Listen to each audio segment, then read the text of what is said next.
The small girl whispered the 4 words at the stage depot on the morning of the 17th of March, 1880. She had been holding her mother's hand for the last 6 minutes. Her small wool coat was buttoned to the throat. Her small braids were pinned under a small red knit hat. Her boots were laced tight. She had not, in those 6 minutes, looked at her own mother once. She had been looking at the man. The man was standing 15 feet away at the corner of the small wooden depot building. He had his hat in his hand. His brown wool coat was dusted with snow from the ride down off the ridge. His brown beard was trimmed clean.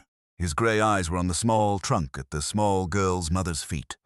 He had not spoken. The man's name was Owen Marsh.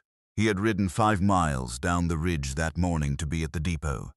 He had not been asked to come. He had come anyway.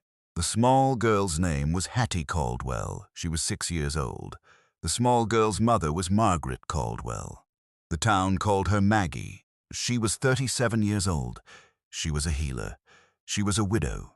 She had been in Pine Bluff, Dakota Territory, for the last 5 months and 12 days.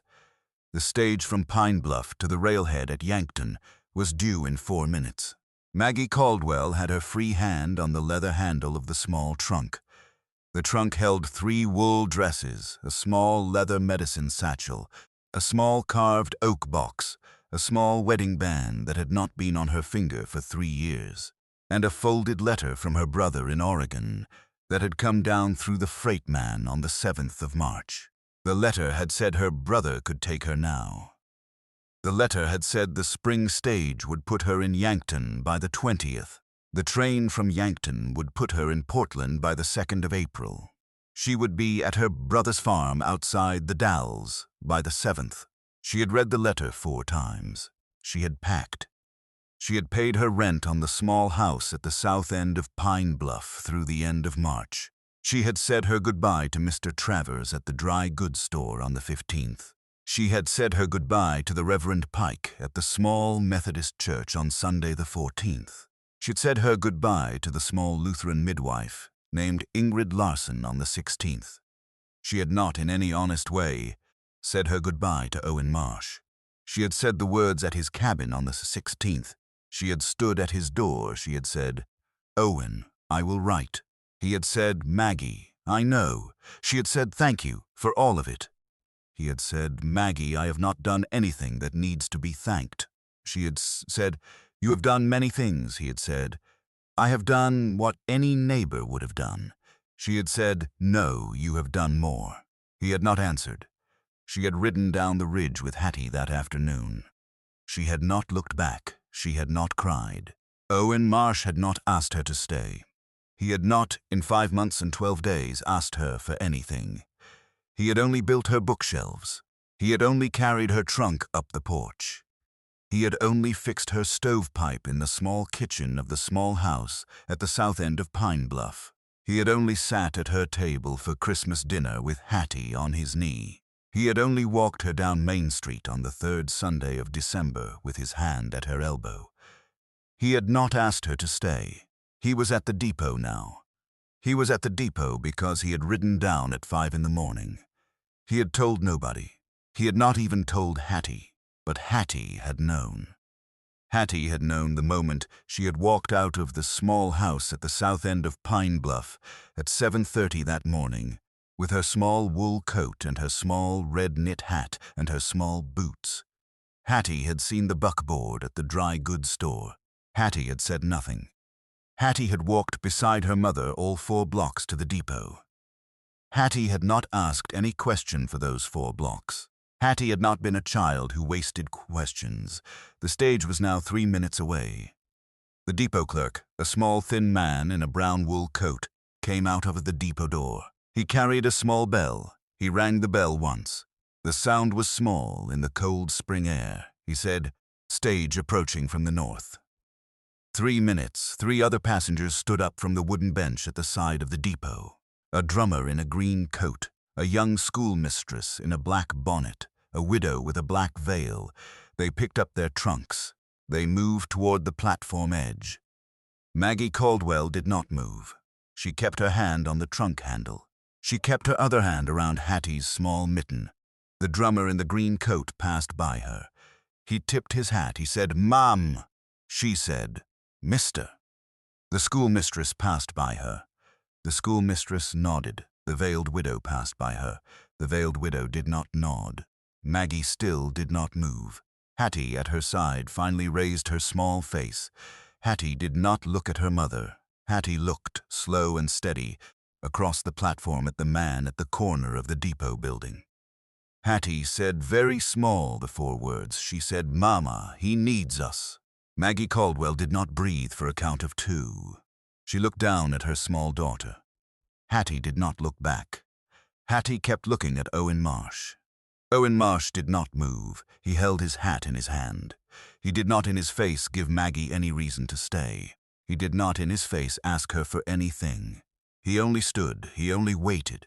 Maggie Caldwell looked slow at the small trunk at her feet. She looked at the small folded letter from her brother in the deep pocket of her wine-red wool dress. She looked at the small wedding band of her dead husband, Joseph Caldwell, on the 3rd finger of her left hand.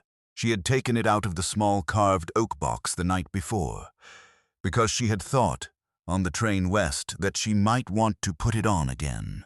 She looked at last at Owen Marsh. He looked back. The stage came around the bend at the north end of Main Street. The 4 horses were lathered.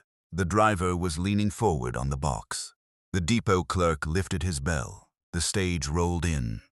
The stage pulled up at the platform. The driver, an old man named Cy Bishop, climbed down. He looked at Maggie. He looked at the trunk. He said, "Mrs. Caldwell, the trunk. We are tight on time." Maggie Caldwell did not move, she said, in a voice the depot heard. "Mr. Bishop." He said, "Mom," she said, "I will not be on this stage." He said, "Mom," she said, "I will not be on this stage. My daughter and I will not be going west today. I will write my brother this afternoon. I will pay you for the ticket. The next stage out of Pine Bluff will be in May. We will by May have a new plan. We will not need a stage." Old Cy Bishop looked at her for a long second. He looked at Owen Marsh at the corner of the depot. He nodded once. He said, "Mum, I will not, on any morning of any year, charge a woman for a stage ticket she did not use because her child told her to stay. I will keep your seat in case you change your mind in the next minute. After that, I will close the door," she said. "Mr. Bishop, close the door."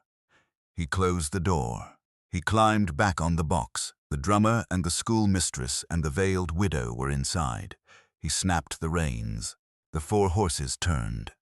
The stage rolled out the south end of Main Street, past the small church, past the smithy, past the small Methodist parsonage where the Reverend Pike was, at that very moment, looking out his front window because he had heard the bell. The stage was gone. The platform was quiet. Maggie Caldwell let go of the leather handle of the small trunk. She let go of Hattie's small mitten. She turned, slow, the way a woman turns when she has decided a thing and does not want to undo the decision by moving fast. She walked the 15 feet across the platform to where Owen Marsh stood with his hat in his hand. Hattie walked beside her. Maggie did not say anything for a long second. Owen Marsh did not say anything either. It was Hattie at last who spoke. Hattie said, "Mr. Marsh." He said, "Hattie." Hattie said, "Mama and I are not going to Oregon today." He said, "I see that, child." Hattie said, "Mama said you do not need us." I said, "You do." He looked at the small girl. He said very low, "Child, you were right." Maggie Caldwell did not say anything. She set her free hand on the small wool of Hattie's shoulder. She looked at Owen Marsh. She said, "Owen." He said, "Maggie." She said, "I do not know what we are doing." He said, "Maggie, neither do I. We will figure it out." Across the small platform, the depot clerk, who had been about to go back into the depot office, stopped at the door. He turned around. He looked at the 3 of them. He smiled, very small. He went inside. The stage was a dust cloud at the south end of town. The morning had begun. It would now go on. 6 months earlier, the platform had been empty. There had been no Owen Marsh. There had been no Pine Bluff for Maggie Caldwell. There had been no small girl whispering anything to anyone. The story of how the platform came to have 3 people on it that morning instead of 1 will take 8 chapters to tell. We will begin in October. On the 3rd of October, 1879, a freight train pulled into the small depot of Pine Bluff, Dakota Territory, at 20 minutes past 4 in the afternoon. The train was on its way west. The train was bound for the railhead at Yankton. The train would, by the new schedule, reach Yankton by sundown. From Yankton, the passengers could pick up the longer westbound run to Portland. 2 of the passengers on the train did not, that afternoon, go on to Yankton. The 2 passengers were Margaret Caldwell, age 37, and her daughter Hattie, age 6. Maggie and Hattie had boarded the train in St. Paul, Minnesota, on the 29th of September. They had been on the train for 4 days.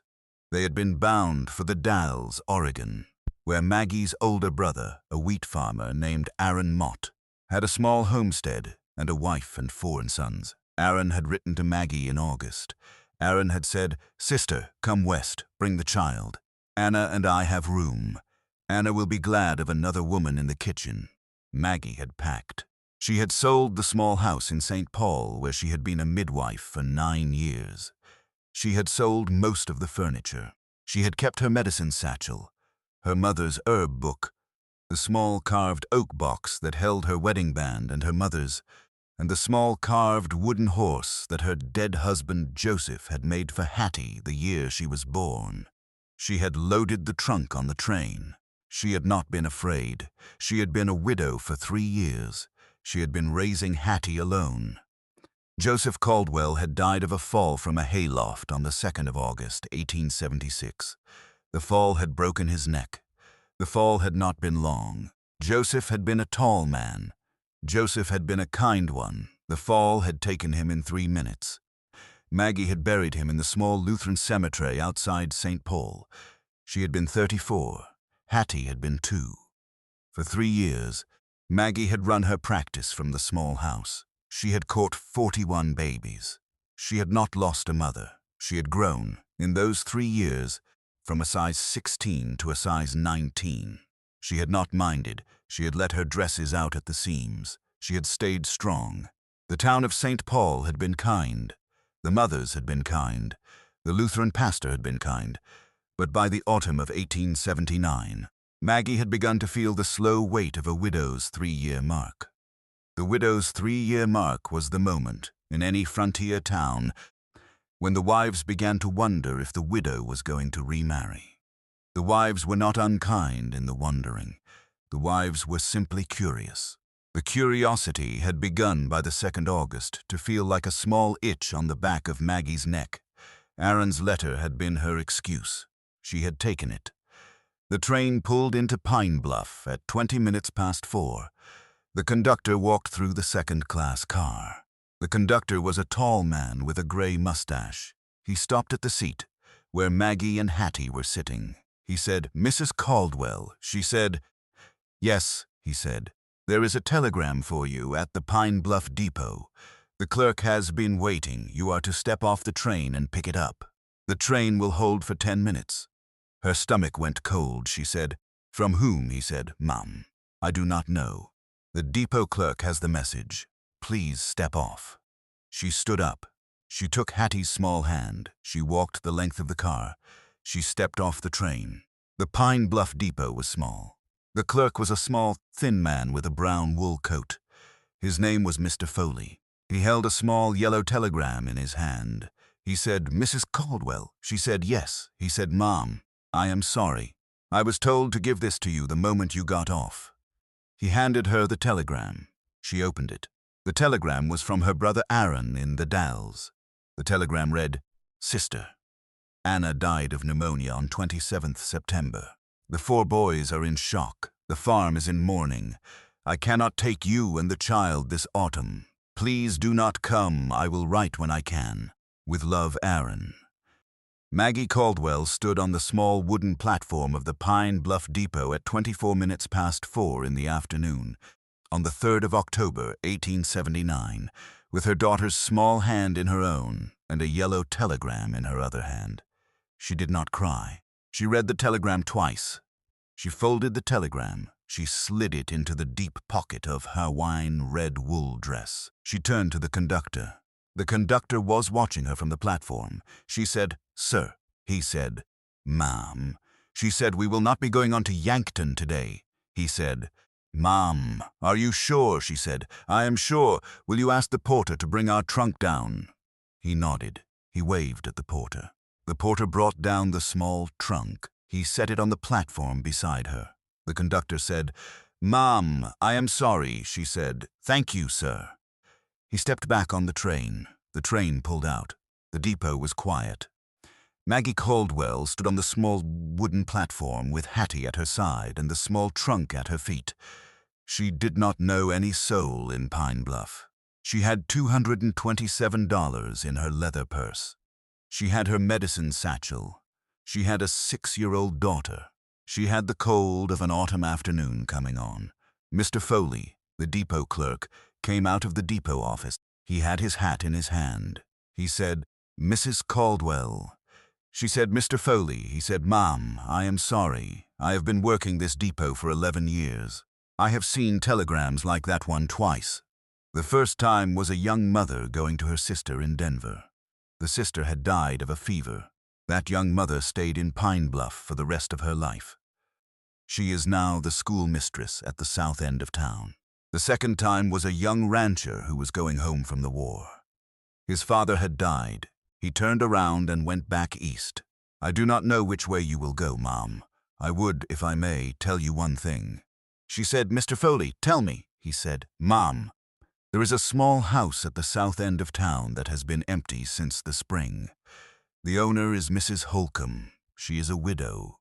She lives in the larger house next door. She has been looking for a quiet renter. She will let the small house for $4 a month. There is a small kitchen.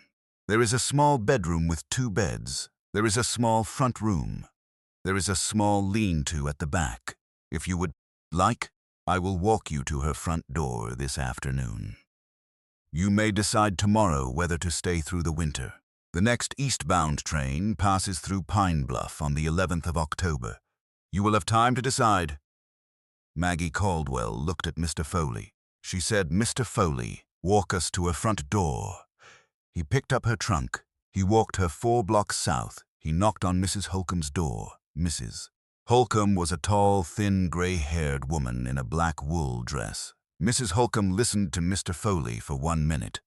Mrs. Holcomb looked at Hattie. Mrs. Holcomb said, "Bring her in. I have soup on. The child has been on a train for 4 days." Maggie and Hattie spent that night in Mrs. Holcomb's parlor. The next morning, Mrs. Holcomb walked them next door to the small house. The small house was clean. The small house had 2 beds.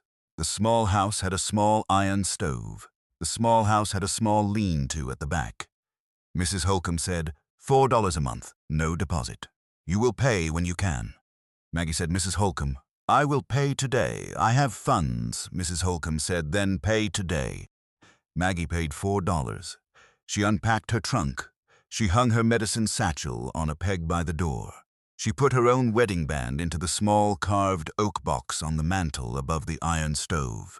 She hung her widow shingle on the small wooden post outside the front door at noon on the 5th of October, 1879. The shingle said, "M. Caldwell, midwife, healer." The first knock at the door came at 7 that same evening. The town had known a healer was in the small house by sundown. She caught her first Pine Bluff baby at 2 in the morning. She had decided by then to stay through the winter.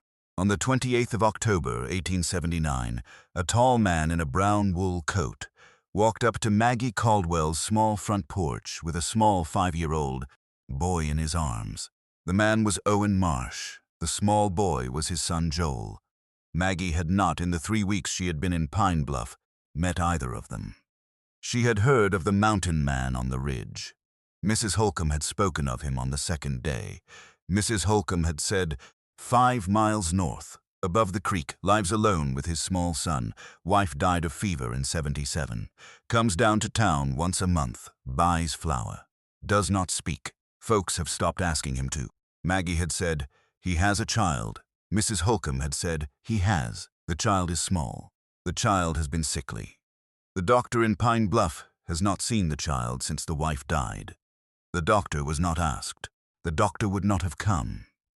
Maggie had said, why? Mrs. Holcomb had said, because the doctor of Pine Bluff is a man named Dr. Reed. Dr. Reed does not ride out of the town limits for any patient. He has not in 3 years gone past the smithy.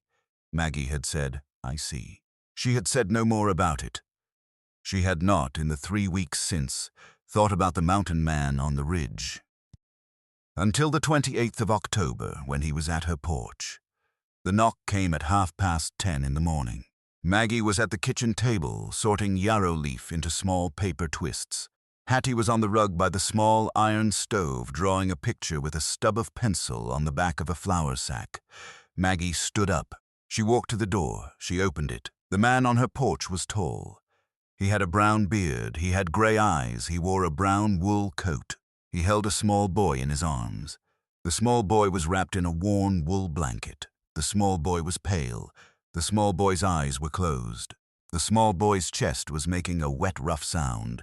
The tall man said, in a voice Maggie had not in 3 weeks heard from any soul in town, Mom, my boy. He has had a cough for 9 days. The cough has gone into his chest. I rode down off the ridge this morning.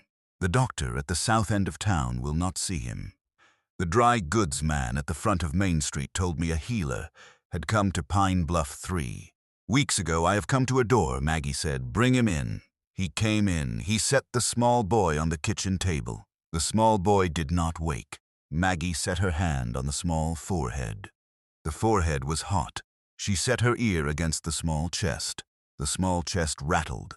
She lifted her head.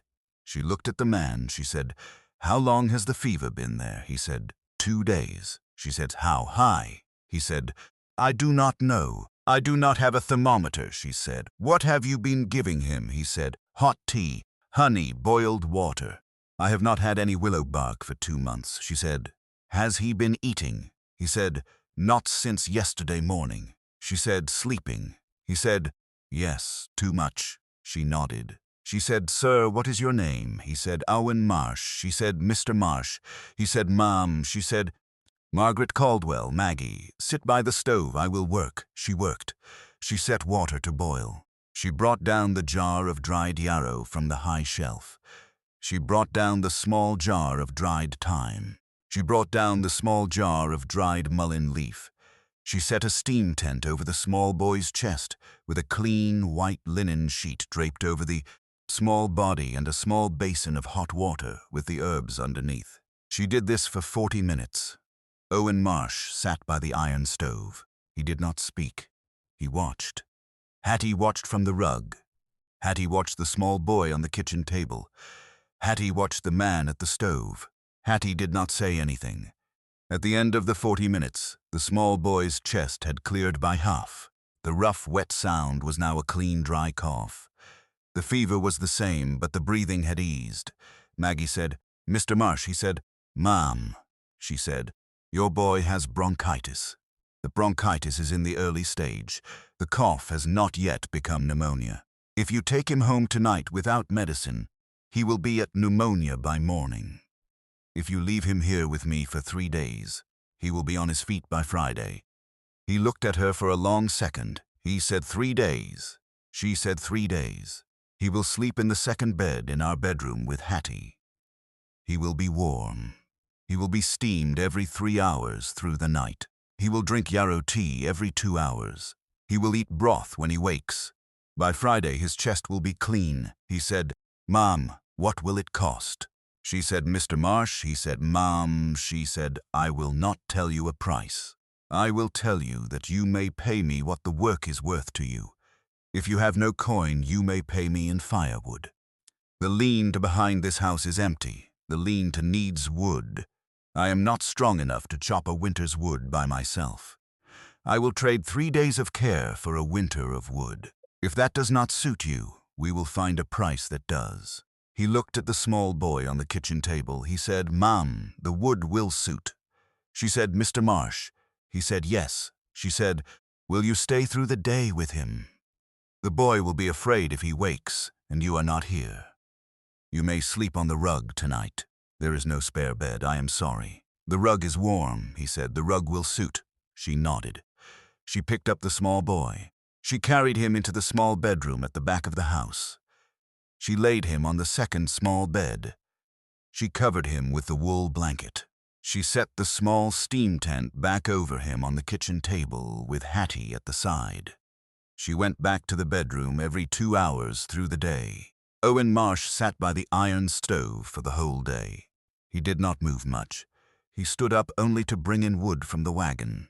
He had brought 6 bundles of dried pine in the buckboard. He carried them around to the lean-to. He stacked them. By sundown, the lean-to had its first row of winter wood. Maggie fed Owen Marsh and Hattie supper at the kitchen table at 6:30. The supper was potato soup and cornbread. Owen ate slow. He thanked her after each spoonful. He did not say much else. After supper, Hattie sat down on the rug beside Owen Marsh's boot. She did not say anything. She drew on a fresh piece of brown paper Maggie had given her a small picture of a tall man with a brown beard sitting by an iron stove. She handed the picture to him. She said, "Mr. Marsh." He said, "Hattie." She said, "I drew this for you." He took the picture. He looked at it. He said, in a voice that was a touch rougher than he had used before, "Child." "Thank you." She said, "Mr. Marsh, will your boy be well by Friday?" He said, "Yes, Hattie, your mama said he will be." She said, "Then I will let him play with my wooden horse on Friday, the wooden horse my papa made me. Joel may play with it. I will not be mean." He said, "Child, that is a kind thing." Hattie nodded. She climbed up off the rug. She went into the small bedroom. She lay down on her own small bed. She did not get up for the rest of the night. The cabin was quiet. Owen Marsh sat by the stove. Maggie Caldwell sat across from him in the small wooden chair her landlady, Mrs. Holcomb, had loaned her. She did not say anything for a long second. She said, "Mr. Marsh." He said, "Mom." She said, "Tell me about your boy." She said, "His name is Joel. He is 5. He has been sickly since his mother died. His mother died of fever in 77. He was 2. He does not remember her. He does not, by the day to day, miss her. By the night to night, he sometimes cries in his sleep. I do not know what to do with the crying." She said, "Mr. Marsh." He said, "Mom." She said, "He cries in his sleep because somewhere inside himself he knows. The body knows what the mind cannot remember. The crying is the body's memory." He looked at her. He said, "Mom, I have not heard that before." She said, "I have buried my own husband." Hattie was 2. Hattie cried in her sleep for a year. The crying went away when she was 4. The crying came back twice in the 3rd year. It will come back, smaller for the rest of his life. You will not need to do anything except be in the room when it happens. He looked at the iron stove. He said low, "Mom, thank you." She did not answer. The stove ticked. Hattie slept. Joel slept. Owen Marsh sat on the rug by the stove with a small drawing of himself folded in, his coat pocket and his hands flat on his knees. He slept, sitting up at 10:30. Maggie put a wool blanket over his shoulders before she went to her own bed. He did not wake. She did not look at his face long, but she did, before she blew out the lamp, look at it for one small breath, the way a woman looks at a face she has not, in 3 years and 2 months, looked at the face of any man for any reason other than to take his pulse. The lamp went out. The cabin was quiet. The first meeting was done. Joel Marsh's chest was clean by Friday morning. Maggie had told the truth. The boy was on his feet by 10. He ate 2 bowls of porridge. He drank a tin cup of hot milk. He played on the small rug in the front room with Hattie's small wooden horse. He played slow and careful, the way a small boy plays with a thing he knows is not his. Owen Marsh rode back up the ridge that afternoon. He took Joel home in the buckboard, wrapped in 3 wool blankets. He paid Maggie $10 in coin on the kitchen table before he left. She tried to give him back 6. He would not take them. He said, "Maggie, the $10 is for the medicine. The wood is for the care. We are square." She said, "Owen." He said, "Maggie." She said, "Bring Joel back next week. I will check his chest." He said, "I will." He came back the next Friday. He brought 12 more bundles of pine. Joel's chest was clear. Maggie listened to the small chest for 2 minutes. She said, "He is well. The cough will come back when the snow comes. When it comes, you bring him down. I will steam him. I will send him home with willow tea." "You will not let him take a chill," Owen said. "I will not." He came back the 3rd Friday. He came back the 4th. By the 2nd week of November, the lean-to behind Maggie's small house at the south end of Pine Bluff had been stacked from floor to roof with dried pine. The pine was the most wood Maggie had ever had at the back of any house in her life. Mrs. Holcomb next door looked at the lean-to from her own kitchen window and shook her head. Mrs. Holcomb said, the next time she came over for tea, "Maggie, that mountain man is a hard worker." Maggie said, "He is," Mrs. Holcomb said. "He has not been to my front door, you know. He has not been to a single front door in this town in 3 years. Maggie said, "He has been to mine," Mrs. Holcomb said. "I noticed." She did not say more. Maggie did not either. But on the 3rd Friday in November, Owen Marsh came down the ridge with Joel in the buckboard and with a small wooden box in the bed of the wagon. The box held 4 lengths of milled cedar. The 4 lengths of cedar were the size for bookshelves. He set the box on Maggie's front porch. He said, "Maggie." She said, "Owen," he said, "your medicine satchel hangs on a peg by the door. The jars on your high shelf are not on a high shelf. They are on a low shelf next to the iron stove. You have been bending down for them every 20 minutes for the 6 weeks I have known you. Bending down at the iron stove is a way to burn the back of your hand. I have brought 4 lengths of milled cedar. I will build you a small wall of shelves on the wall above your kitchen table. The shelves will be at the right height. The jars will be at your eye level. You will not bend at the stove." She looked at the cedar. She said, "Owen." He said, "Maggie." She said, "I did not ask you to build me shelves," as he said. "Maggie, I know. I am building them anyway. If you do not want them when they are built, I will take them down." She looked at him. She said, "Build them." He built them. The shelves took him 3 Fridays. He worked at the kitchen table while Joel and Hattie played on the rug, and Maggie went out on her calls. The shelves were small and tight and even. He stained them with a dark walnut stain he had brought down in a small jar. He hung them on the wall above the kitchen table with 4 iron brackets he had forged at his own small forge on the ridge. When the shelves were done on the 2nd Friday in December, he stood in the small kitchen and looked at them. He said, "Maggie." She said, "Owen." He said, "Will you put the jars up?" She did. She brought down all 27 of her glass jars from the low shelf next to the iron stove. She set them on the kitchen table. She climbed up on the small wooden chair. She set each one, slow and careful, on the new shelves at her eye level. Yarrow leaf, willow bark, golden seal root, comfrey leaf, mullein leaf, lobelia, skullcap, boneset, dandelion, burdock, chamomile, each one in its place. When she was done, the small kitchen looked like the kitchen of a healer for the first time since she had moved into the small house in October. She climbed down off the chair. She stood by Owen Marsh. She did not say anything for a long second. She said, "Owen Marsh." He said, "Maggie Caldwell." She said, "Thank you." He said, "You are welcome." She said, "Owen." He said, "Yes." She said, "Stay for supper tonight. Bring Joel. Stay the night. The buckboard is not the best ride home in this weather. I have a small bed Joel can share with Hattie. I have the rug for you, the same rug. I will trust the rug to feed you a second time." He said, "Maggie." She said, "Owen." He said, "We will stay." They stayed. That night, Joel and Hattie slept in the small bedroom at the back of the house. Maggie slept in her own bed. Owen Marsh slept on the rug in the front room. In the morning at 6, Hattie came out of the bedroom in her small nightgown. She walked, slow and careful, to the rug. She looked at Owen Marsh in the dim light. He was awake. He was looking at the ceiling.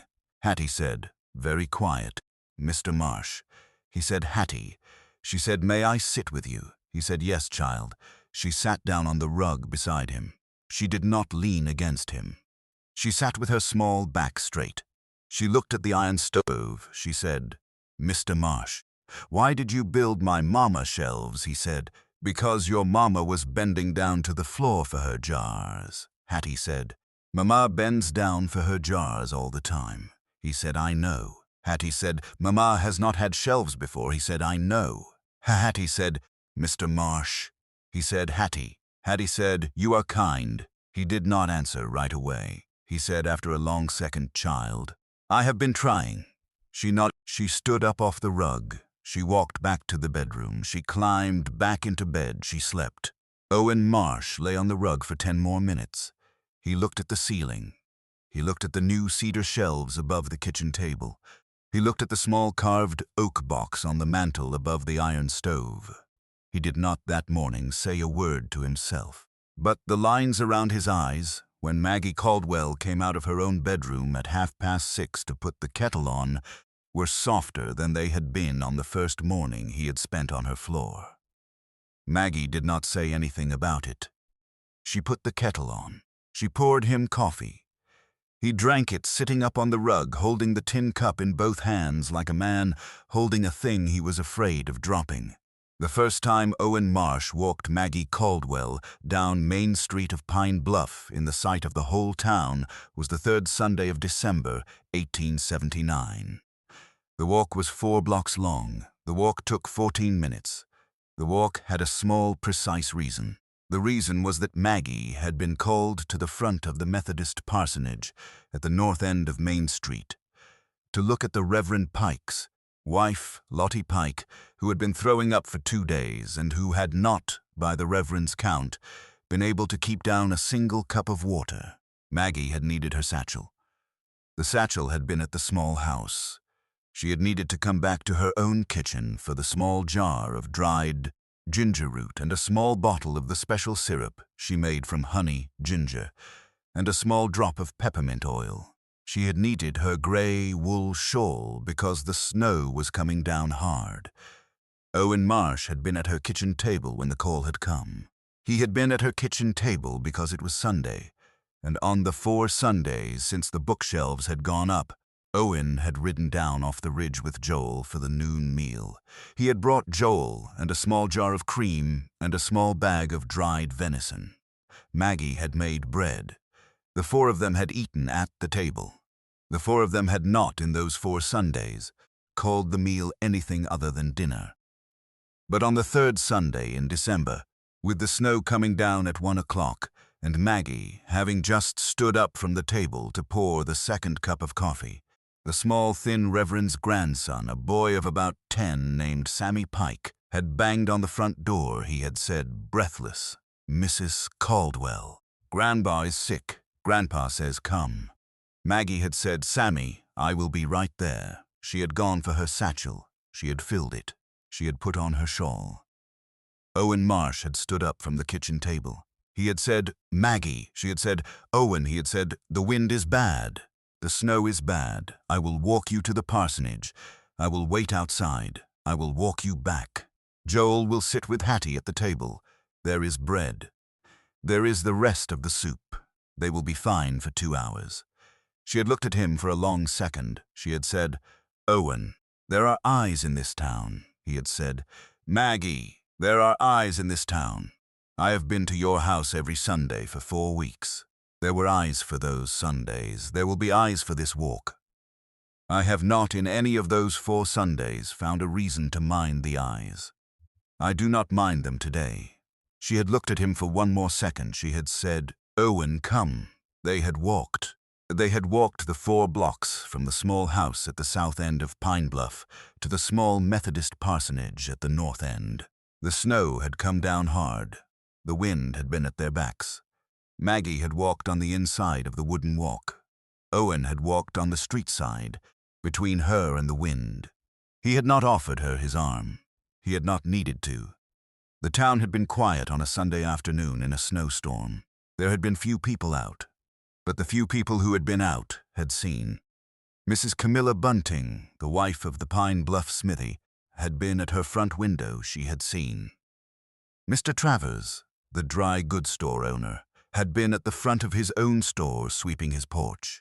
He had seen the schoolmistress, Miss Edith Gould, who had been the very same young mother Mr. Foley had spoken of on the day Maggie had stepped off the train, had been walking down Main Street on her way home from the small Methodist church. She had seen. None of the three said anything when Owen and Maggie passed by them.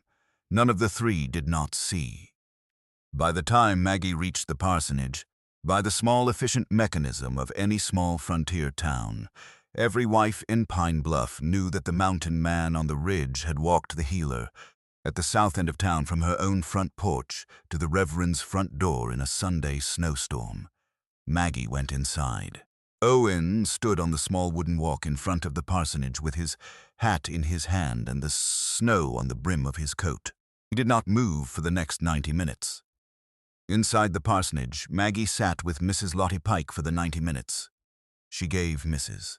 Pike the ginger syrup.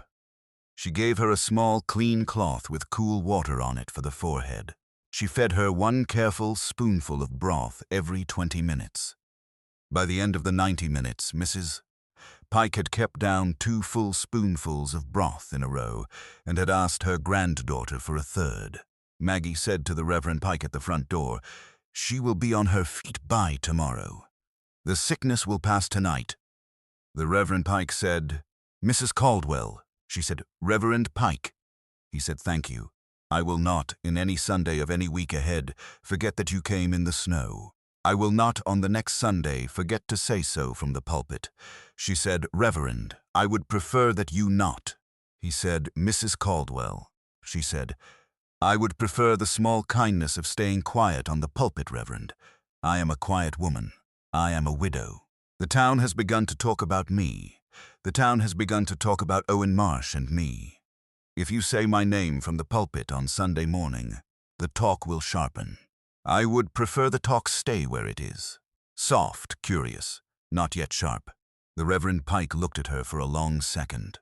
He said, "Mrs. Caldwell, I will stay quiet. But I will, in time, find a way to say what needs to be said from the pulpit about both of you. The time will not be next Sunday. The time will, when it comes, be the right one." She said, "Reverend, thank you." She walked out. Owen Marsh was still at the front of the parsonage. He had not moved. The snow had stopped during the 90 minutes. The sun had come out. She walked down the small porch steps. She stood at his side. She said, "Owen." He said, "Maggie." She said, "She will be well by morning." He said, "Good." She said, "Owen, the town has seen us." He said, "I know." She said, "What will we do?" He said, "Maggie, we will walk home. We will eat the rest of the soup with the children. We will, before I ride back up the ridge tonight, decide if I am to come down on Christmas. After Christmas, we will see." She said, "Owen." He said, "Yes." She said, "Come down on Christmas." He said, "I will." They walked the 4 blocks back to the small house at the south end of Pine Bluff. They walked in the cleared street snow. He walked on the street side. She walked on the inside. Mrs. Camilsa Bunting was still at her front window. She still saw. By that night, the mountain man had ridden back up the ridge with his boy. By the next morning, the Reverend Pike had kept his word from the pulpit. He had stayed quiet. By the morning after, half of the wives of Pine Bluff had agreed in their own kitchens that the walk had been the proper walk of a neighbor. The other half had not agreed. The Christmas dinner was 3 days away. Owen Marsh and Joel rode down off the ridge on the morning of Christmas Day in the buckboard. The buckboard held a small cured ham, a small pail of cream, a small jar of preserved blackberries, and a small wooden box wrapped in brown paper with a small twist of red string at the top. The wooden box was for Hattie. Owen had carved it himself in the long November evenings. The box was small and tight, the lid lifted off. The inside was lined with a small square of green wool felt. The box was the size to hold the small wooden horse her father Joseph had made for her on the day she was born. When Owen handed the small wrapped box to Hattie at the kitchen table after the Christmas dinner, Hattie unwrapped it slow. She lifted the lid. She looked at the inside. She looked up at Owen Marsh. She said, "Mr. Marsh." He said, "Child." She said, "Did you make this?" He said, "I did." She said, "Is it for my horse?" He said, "It is." She said, "Mr. Marsh." He said, "Hattie." She said, "Thank you." She slid off the chair. She walked into the small bedroom at the back of the house. She came back with the small wooden horse in her hand. She set the horse-all careful in the small green wool felt of the box. She closed the lid. She opened the lid. She closed it again. She set the box, careful, on the kitchen table in front of her own plate. She climbed back up on the chair. She picked up her fork. She ate the rest of her dinner. She did not say anything else about the box during the meal. After the meal, Joel and Hattie sat on the rug by the iron stove. They played with the small wooden horse together, the small horse and the small wooden box. Maggie washed the dishes. Owen dried them. They did not say much. The kitchen was warm. The light was low. The snow outside had stopped. When the dishes were dry, Maggie said, "Owen," he said. "Maggie." She said, "Will you sit at the table for one more cup of coffee?" He said, "I will." They sat. She poured. They drank. They still did not say much. After a while, Hattie stood up from the rug. She walked across the kitchen to her mother's chair.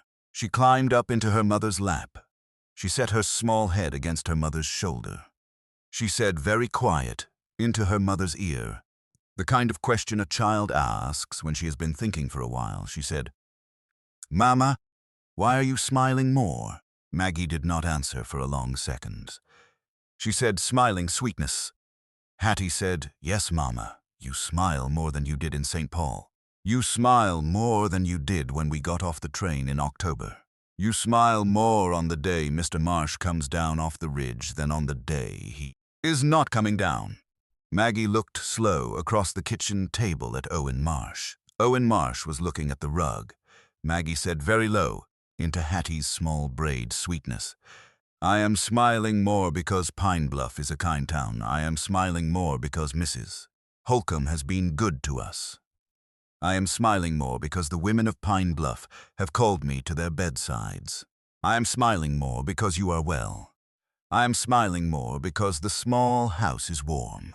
I am smiling more because the lean-to is full of wood. I am smiling more because Mr. Marsh has been a good neighbor and Joel has been a good friend to you." Hattie said, "Mama." Maggie said, "Yes." Hattie said, "Those are all the reasons, but they are not all the reasons." Maggie did not answer. Hattie said, in the small, clear voice of a 6-year-old who has decided to say a thing, "Mama, the biggest reason is Mr. Marsh. The biggest reason is that Mr. Marsh comes down off the ridge." Maggie looked at Owen Marsh. Owen Marsh was still looking at the rug. Maggie said, "Sweetness, Mr. Marsh is a kind neighbor." Hattie said, "Mama, he is more than a kind neighbor. I am 6. I am not 9. I am not 11. But I know what a kind neighbor looks like. Mr. Marsh is more." Maggie said, "Hattie." Hattie said, "Mama, I am not going to make you say it out loud. I am just going to tell you that I know. I am 6. I know." Maggie did not answer for a long second. She set her cheek very gentle against the top of her daughter's small braid. She said, "Sweetness, you are 6, you know." Hattie said, "I will get down off your lap now. I will go play with Joel. I will not say it again." She got down off the lap. She went back to the rug. Maggie Caldwell sat at the kitchen table with her hand around her tin cup of coffee. She did not look up at Owen Marsh. She did, after a long second, look up. Owen Marsh was looking at her face. He had not before looked at her face that way. He said very low, "Maggie." She said, "Owen." He said, "Your daughter is a clever child." She said, "She is." He said, "Maggie." She said, "Owen." He said, "I will, before I ride back up the ridge tonight. Say one thing. I will say it once. I will not press it. I will not say it twice. You may answer it tonight. You may answer it in March. You may not answer it at all. I will keep coming down on Sundays for as long as you would have me." She said, "Owen," he said, "the thing I will say is this. If, between now and the spring, you decide that you would have a man at your kitchen table for more than Sundays, I would be that man. I would not, however, change the schedule of Sundays without your asking. The schedule is yours to set." She did not say anything for a long second. She said, "Owen Marsh." He said, "Maggie Caldwell." She said, "I will think on it." He said, "Take your time." She said, "I will not answer it tonight." He said, "I did not ask you to." She said, "I will answer it before the spring." He said, "I will wait until then." She said, "Owen." He said, "Maggie." She said, "Will you come down on the first Sunday in January?" He said, "I will." He came down on the first Sunday in January. He came down on the second. He came down on the third. He came down on every Sunday between then and the 7th of March. On the 7th of March, the freight man rode in from the south. He brought a letter for Maggie Caldwell. The letter was from her brother Aaron Mott in the Dalles, Oregon. The letter said Aaron's situation had improved. Aaron had remarried in February. The new wife was a kind widow from a neighboring farm. Aaron had room for Maggie and Hattie. Aaron would meet them at the railhead in Portland. Aaron asked them to come on the spring stage. Maggie read the letter at the kitchen table. She set it down. She sat for a long time with her hand around her tin cup of cold coffee. She had not yet given Owen Marsh her answer. She had been about to give it on the next Sunday. The next Sunday was the 14th of March. The stage left on the 17th. Maggie Caldwell did not tell Owen Marsh about the letter on the 8th. She did not tell him on the 9th. She did not tell him on the 10th. She told herself, sitting at the kitchen table on the night of the 11th with the lamp burning low, that she was waiting for the right moment. She told herself on the night of the 12th that she would tell him on Sunday. She told herself on the morning of the 13th that she would write him a letter. She wrote the letter on the afternoon of the 13th. The letter was short. The letter said, "Owen, my brother has written. His situation has changed. He can take us now. The spring stage leaves Pine Bluff on the 17th of March. I will be on it with Hattie. I will write to you from the Dalles. I am sorry that I am not telling you in person. I do not have the courage to say it to your face, Maggie." She read the letter twice. She tore it up. She did not, in 3 years of widowhood, have any letter she could write to a man on a Saturday afternoon in March. She had only the small, steady, honest thing she had been carrying for the last 6 weeks. The thing was, she did not want to go to Oregon. She did not want to go to Oregon because she did not want to leave Owen Marsh. She did not, however, know what staying would mean. Owen Marsh had said, on Christmas Day, that he would be the man at her kitchen table for more than Sundays if she would have him. He had said the schedule was hers to set. He had not, in the 11 Sundays since, asked her again. She had been about to set the schedule. She had been about to say to him, on the Sunday that did not come, "Owen, I will have you. Come down on Tuesday evenings and Friday evenings as well. By the summer, we will see if you would like to set up a small forge at the back of my house, or if I would like to set up my practice at the back of yours. By the autumn, if we are both willing, we will go to the Reverend Pike together." She had been about to say this. The letter from Aaron had come 3 days before she had been about to say it. She could, by the careful arithmetic of any woman of 37, see 2 paths. The first path was the path of staying. She told Owen Marsh on Sunday what she had been about to tell him. She wrote her brother Aaron with the news. Aaron would understand. Aaron had remarried himself. The second path was the path of going. She got on the spring stage on the 17th with Hattie. She did not tell Owen Marsh she had been about to say yes. She let the leaving be its own small ending. The small Pine Bluff chapter would close. The Oregon chapter would open. The second path was easier. The second path did not require her to face Owen Marsh at her kitchen table on Sunday with a small change in her own life that she had not yet made before. The second path did not require her to walk down Main Street in May with a wedding band on her finger. The second path did not require her to ask the women of Pine Bluff, who had been talking about her in their kitchens for 5 months, to talk about her some more. The second path was easier, but the second path required her to leave Owen Marsh. She sat at the kitchen table for a long time on the afternoon of the 13th. She made a decision. She made the wrong decision. She decided on the second path. She decided to go. She did not tell Owen Marsh on Sunday the 14th. She told him only that her brother had written. She told him only that the situation in Oregon had changed. She told him only that she would be on the stage on Tuesday morning. Owen Marsh sat at the kitchen table across from her. He did not say anything for a long second. He said very low, "Maggie." She said, "Owen." He said, "Are you sure?" She said, "I am sure." He said, "Maggie." She said, "Owen." He said, "Will you write?" She said, "I will." He said, "Maggie." She said, "Owen." He said, "You do not need to tell me what we were about to say to each other in this kitchen. I will say it for both of us. We were about to say a thing that would have changed the shape of this kitchen and the shape of my cabin on the ridge.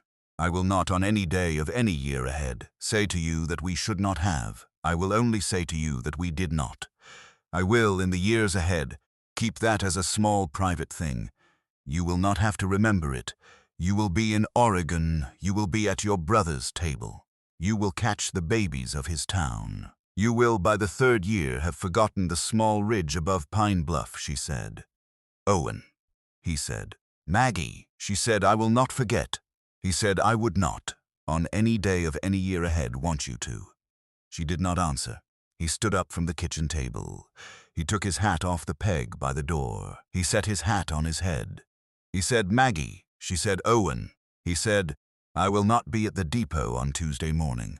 I will not, by my own choice, make the leaving harder for you than it must be. I will say goodbye to you at this door tonight. I will ride back up the ridge.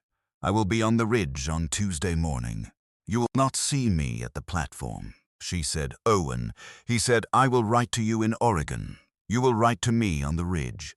We will, in time, become friends by letter. That is more than most of us ever have." She nodded. She did not look up. He went out. He shut the door soft behind him. She heard the buckboard. She heard the horses. She heard the buckboard pull away. She sat at the kitchen table for a long time. She did not get up. She did not pack. She did not eat supper. Hattie came out of the small bedroom at 6. Hattie looked at her mother. Hattie did not say anything. Hattie made a small sandwich from the bread on the counter. Hattie ate it at the kitchen table without saying anything. Hattie went back to bed at 8. Maggie sat at the kitchen table until 10. She packed at 10. She packed slow. She packed her 3 wool dresses. She packed her medicine satchel. She packed the small carved oak box with the wedding band of Joseph Caldwell. She packed Hattie's small wooden horse and the small wooden box Owen Marsh had carved for it at Christmas. She did not pack the new cedar shelves. She put on her own wedding band of Joseph Caldwell at 11:30. She had not in 3 years worn the band at night.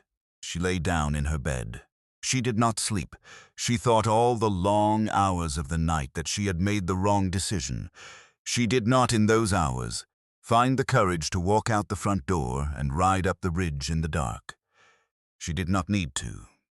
She would, on the morning of the 17th, at the stage depot on Main Street, find the courage in the 4 words of her 6-year-old daughter, who had not been told yet that anyone was going to Oregon. Hattie did not know. Hattie would know on Tuesday morning at 6. Hattie would, by 20 minutes past 8 on Tuesday morning, save them both. Tuesday morning came at 20 minutes past 6. Maggie woke before the sun. She got out of bed. She washed her face in the small basin. She put on the wine-red wool dress. She put on the gray wool shawl. She braided her hair. She braided Hattie's hair while Hattie sat at the kitchen table eating a small slice of bread. She told Hattie about the stage at 6:30. Hattie did not say anything for a long second. Hattie said, "Mama, we are going to Oregon." Maggie said, "We are, sweetness." Hattie said, "Today." Maggie said, "Today." Hattie did not eat the rest of the bread. Hattie looked at the small wooden horse and the small wooden box on the kitchen table that Maggie had set out the night before. Hattie said, "Mama, did you say goodbye to Mr. Marsh?" Maggie said, "I did, sweetness, on Sunday." Hattie said, "Mama, did Mr. Marsh say goodbye to you?" Maggie said he did. Hattie said, "Mama, will Mr. Marsh be at the depot?" Maggie said, "Sweetness, no. Mr. Marsh said he would not come. He said the leaving would be easier." Hattie said, "Mama." Maggie said, "Yes." Hattie did not say anything else for a long second. She put her small hands in her small lap. She looked the kitchen table. She looked at her bread. She looked at the small wooden horse. She did not at any point cry. She said, "Mama, I will put on my coat." She put on her coat. She put on her small red knit hat. She picked up the small wooden horse and put it in the small wooden box. She tucked the small wooden box under her small arm. Maggie carried the trunk out the front door. She set it on the porch. She locked the front door. She gave the key to Mrs. Holcomb on the porch next door. Mrs. Holcomb had been up. Mrs. Holcomb had hugged Maggie. Mrs. Holcomb had hugged Hattie. Mrs. Holcomb had not said a word about Owen Marsh. Maggie carried the trunk down off the porch. She set it on the small wooden walk. She and Hattie walked the 4 blocks to the depot at 20 minutes past 7. The depot was small. The platform was small. The bench at the side was empty. Maggie set the trunk down on the platform. She and Hattie stood beside it. Maggie did not look at her daughter. Hattie did not look at her mother. Hattie looked slow and steady at the corner of the small wooden depot building. Hattie said very small, "Mama." Maggie said, "Sweetness." Hattie said, "Mr. Marsh is there." Maggie looked. Owen Marsh was at the corner of the small wooden depot building. He had his hat in his hand. His brown wool coat was dusted with snow from the ride down off the ridge. His brown beard was trimmed clean. His gray eyes were on the small trunk at Maggie's feet. He had not, in the 11 days since he had said goodbye at her kitchen table on the night of Sunday the 14th, walked into the small Pine Bluff dry goods store. He had not been asked to come this morning. He had come anyway. He had ridden down at 5. He had been on the platform for the last 35 minutes. He had not, in those 35 minutes, taken his eyes off the road that led from the south end of Main Street to the stage depot. He had been watching for her. He had seen her come around the corner with Hattie and the trunk. He had not crossed the platform. He had only stood. The stage was now 4 minutes away. Maggie Caldwell did not breathe for a count of 2. She heard Hattie's voice, small and clear, at her side. Hattie said, "Mama, he needs us." Maggie looked down at her daughter. Hattie did not look back. Hattie was still looking at Owen Marsh. The depot clerk, Mr. Foley, came out of the depot door. He rang the small bell. He said, "Stage approaching from the north, 3 minutes." The drummer in the green coat stood up from the bench. The schoolmistress in the black bonnet stood up. The widow with the black veil stood up. They picked up their trunks. They moved toward the platform edge. Maggie Caldwell did not move. She kept her hand on the trunk handle. She kept her other hand around Hattie's small mitten. Hattie did not say anything more. Hattie was waiting. Maggie looked at Owen Marsh. Owen Marsh looked back. He did not in his face give her any reason to stay. He did not in his face ask her for anything. He only stood. He only waited. Maggie Caldwell looked slow at the small trunk at her feet. She looked at the small folded letter from her brother in the deep pocket of her wine-red wool dress.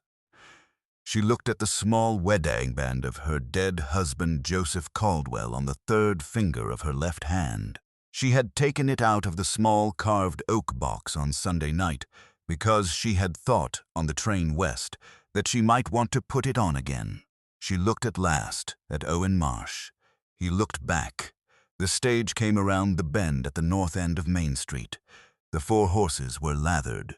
The driver was leaning forward on the box. The depot clerk lifted his bell. The stage rolled in. The stage pulled up at the platform. The driver, an old man named Cy Bishop, climbed down. He looked at Maggie. He looked at the trunk. He said, "Mrs. Caldwell, the trunk. We are tight on time." Maggie Caldwell did not move. She said in a voice the depot heard, "Mr. Bishop." He said, "Mom." She said, "I will not be on this stage." He said, "Mom," she said, "I will not be on this stage. My daughter and I will not be going west today." Cy Bishop looked at her. He looked at Owen Marsh. He nodded once. He said, "Mom, I will not charge you for the ticket. Have a good morning." He climbed back on the box. He snapped the reins. The 4 horses turned. The stage rolled out. The stage was gone. The platform was quiet. Maggie Caldwell let go of the leather handle of the small trunk. She let go of Hattie's small mitten. She turned, slow, the way a woman turns when she has decided a thing and does not want to undo the decision by moving fast. She walked the 15 feet across the platform to where Owen Marsh stood with his hat in his hand. Hattie walked beside her. Maggie said, "Owen." He said, "Maggie." She said, "I am sorry." He said, "Maggie, there is nothing to be sorry for. You came back." She said, "Owen." He said, "Yes." She said, "I will have you. I will set the schedule, Tuesdays, Fridays, and every Sunday. I will speak to the Reverend Pike this afternoon. We will be married at the small Methodist church on the first Sunday in May. I will, between now and May, run my practice from the small house. After May, we will see whose roof we live under. We do not need to decide today." He said, "Maggie." She said, "Owen." He said, "Yes." She said, "Yes." He set his hat down on the small wooden trunk. He took her hand in his. He kissed the back of it. He looked at Hattie. Hattie was looking up at him. Her small face was steady. He said, "Hattie." She said, "Mr. Marsh." He said, "Child, thank you." Hattie said, "Mr. Marsh." He said, "Yes." Hattie said, "I told Mama on Christmas Day I am 6. "I know." He said, "Child, you knew long before I did." Hattie said, "I knew the morning you stayed on Mama's rug. The morning I sat next to you. I told you you were kind. You said you were trying. I knew then." He said, "Hattie." She said, "Mr. Marsh." He said, "Yes." She said, "May I call you Papa Owen now?" He said, in a voice he had not used since the morning his wife had died in 1877. "Child, you may." She nodded. She did not climb up. She did not throw her small arms around his waist. She only nodded. She took his free hand in her small mitten. The three of them, with the trunk between them, walked the 4 blocks back to the small house at the south end of Pine Bluff. Mrs. Holcomb was on her porch when they came down the small wooden walk. She saw them. She set down the broom she was holding. She walked to the rail. She said, "Maggie." "Mrs. Holcomb." Mrs. Holcomb said, "You came back." Maggie said, "We came back." Mrs. Holcomb said, "Mr. Marsh." Owen said, "Mrs. Holcomb." Mrs. Holcomb said, "I will bring soup over at noon. The 3 of you will eat in the kitchen. I will not. In the eating of the soup, say a single word about the mourning." "I have not said a word about the mourning all week. I will not start today." Maggie said, "Mrs. Holcomb, bring the soup." Mrs. Holcomb said, "I will." She picked up her broom. She kept sweeping. The 3 of them went into the small house at the south end of Pine Bluff. Owen Marsh lit the iron stove. Maggie put the kettle on. Hattie set the small wooden horse on the kitchen table beside the small wooden box. The small kitchen began, in its own slow, careful way, to feel like a kitchen with 3 people in it instead of 2. That afternoon, Maggie rode out to Owen's Ridge with him. Joel was there. Maggie told Joel that she was going to marry his father.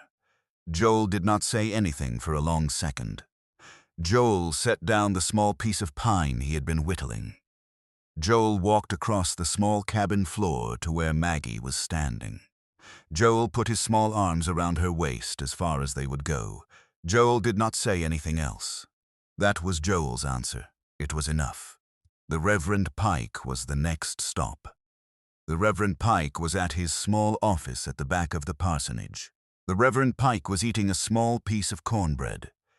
Maggie and Owen walked in together. The Reverend Pike looked at the 2 of them. He said, "Friends," Maggie said, "Reverend." Owen said, "Reverend." The Reverend Pike said, "I was wondering when this morning would come. I had been wondering since the 3rd Sunday in December. I will marry you on any Sunday you name."